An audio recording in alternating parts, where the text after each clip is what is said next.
P3, D-Wade, and Carmelo, because Carmelo is establishing his own super team in New York if it was 2010.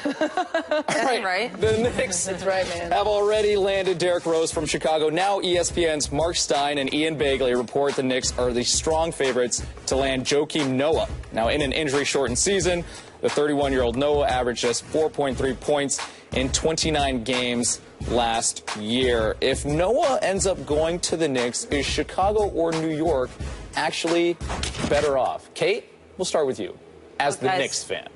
I am going to suspend all rational thinking at this point. Just fandom. I am now going to be 12-year-old me Exactly. wearing a John Starks jersey in 1993. And that's the only way to do this now if you're a Knicks fan. I know there's a lot of Knicks fans out there who agree with me.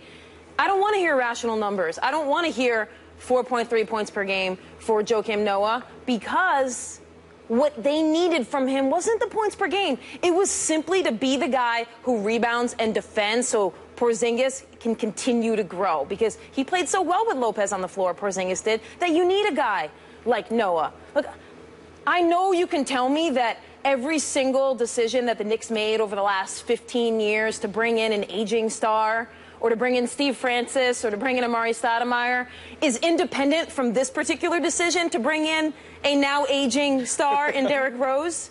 But I can't help but think that luck builds up. And I don't care that that's not true. I don't need any analytics person to tell me it doesn't. If I'm a New Yorker, and I am, I'm going to suspend all that rational thinking, and all I'm going to say to myself is, all right, we got Carmelo Anthony, we got Derrick Rose, we got Joakim Noah, we got Porzingis. We're doing all the things that a team needs to do to be great. And by that I mean we got to get our own draft picks and have them succeed, which the Knicks had not done for a very long time in Porzingis. We're not simply going out onto the market and trying to make this thing work.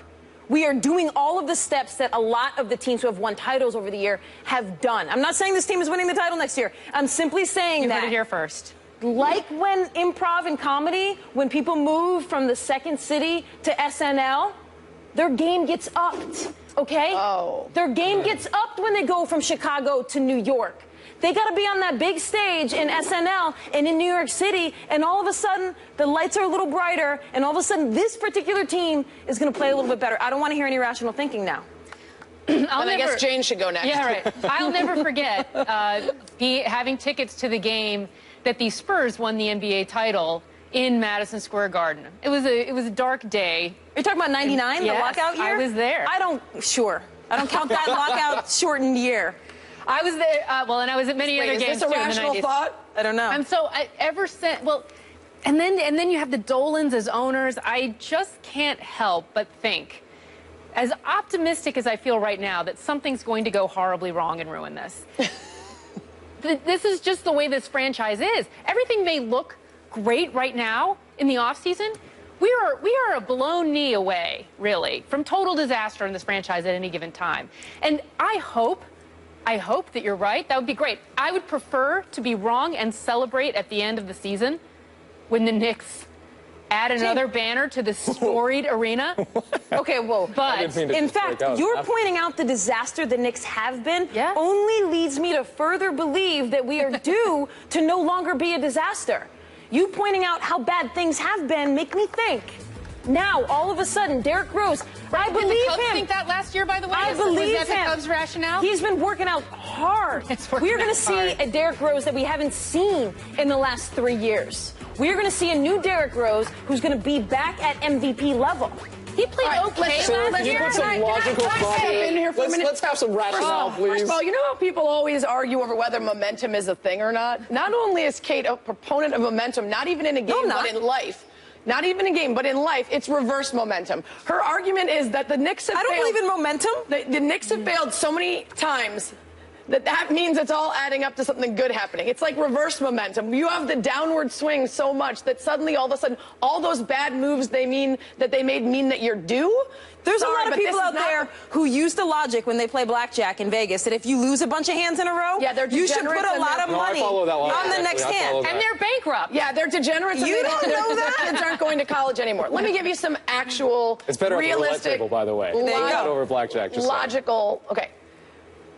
I understand that there are parts of this that may be good for the Knicks, right? I don't think inherently getting Derrick Rose and Joakim Noah is a bad thing. I think that there are ways that Joakim can support the development of Porzingis. I think Derrick Rose is going to be incredibly inconsistent and likely a great disappointment, but give it a shot. I'm glad you're optimistic. For me, this is still a better, the Bulls come out better in this, and here's why.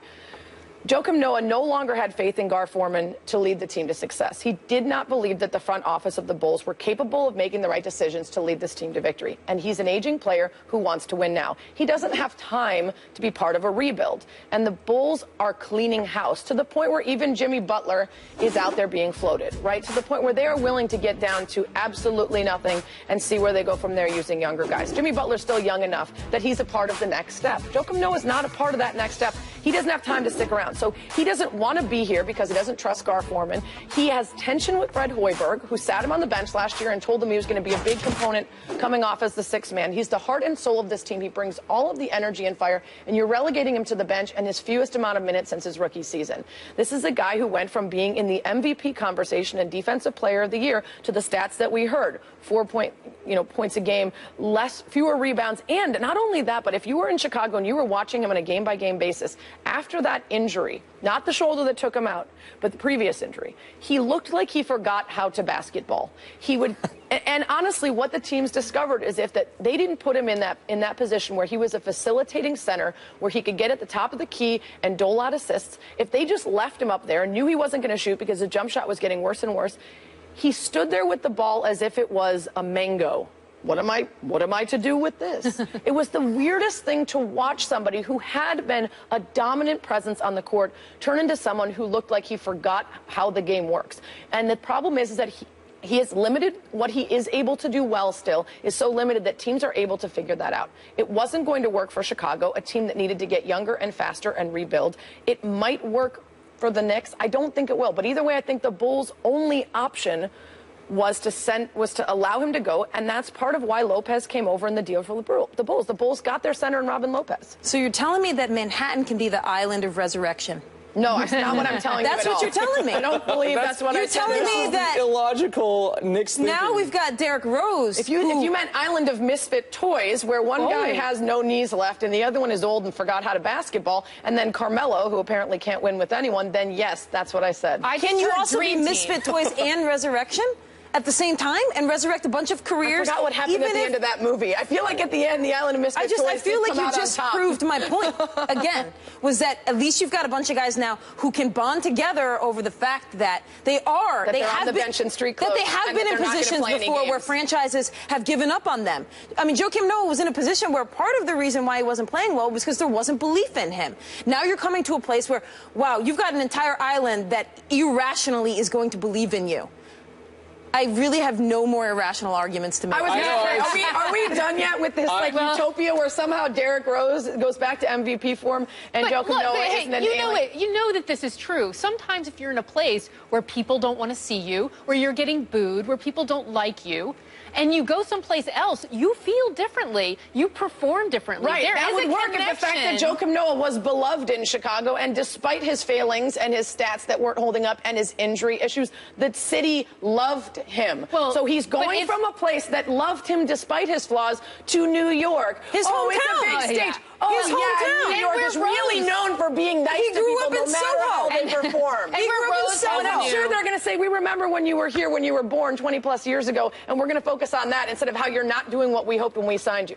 New Yorkers can be kind. That is true. I'm going to leave it with this final analogy. More irrational thoughts. When did you jump on this? No, trust me, I'm not. But my final analogy is the Knicks, and apologize to potential sponsors here, but the Knicks are like Marshalls, Ross, the Burlington Coat Factory. These players had their great run. Now they're on the discount shelves for a reason. Yeah. So that they can clear a bunch of cap space and bring in a couple guys who are still on the upswing, and they can be the pieces around them. Hey, guess who just won the Super Bowl? You can throw me anything. I will twist this. I'm actually on your side here, Sarah. This is ridiculous. All right, the Knicks are in bad shape. We'll just leave it at that. So, do seniors get a bad rap? The Bulls' first-round pick, Denzel Valentine, says seniors actually do get a bad rap from the NBA.